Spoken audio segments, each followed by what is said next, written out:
നമസ്കാരം. ഭക്തിസാന്ദ്രമായ ഈ സന്ധ്യാവേളയിൽ എല്ലാവർക്കും സന്ധ്യാദീപത്തിലേക്ക് സ്വാഗതം.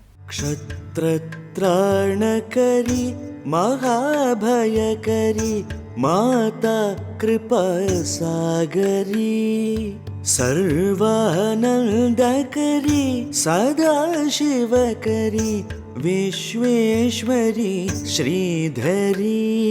ഇവിടെ ആസുരിക ശക്തികളെ മുഴുവൻ ഇല്ലായ്മ ചെയ്യുന്ന ക്ഷത്രബലം,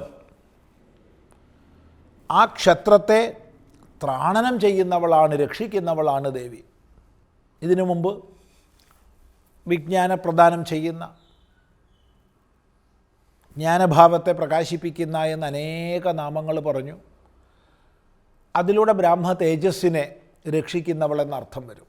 ആരുടെ ശരീരബോധമാണോ നഷ്ടപ്പെടാതെ എപ്പോഴും ഞാൻ ശരീരമാണെന്ന് വിചാരം ചെയ്തുകൊണ്ടിരിക്കുന്നവർക്ക് ഒരിക്കലും ഈ ഭക്തിയോഗത്തെ അനുഭവവേദ്യമാക്കാൻ പറ്റില്ല. അവർക്ക് ഭക്തിയോഗം എന്ന് കേട്ടാൽ അകൽച്ചയാണ്. ഇനി ഭക്തിയോഗം അനുഷ്ഠിക്കുന്നവർക്ക് ഈ തൊലി എലുമ്പ് മലം ദുരന്തങ്ങൾ അടങ്ങിയിരിക്കുന്ന ശരീരാഭിമാനത്വവും പരിചയമാണ്, അവർ ത്യജിച്ചിരിക്കും.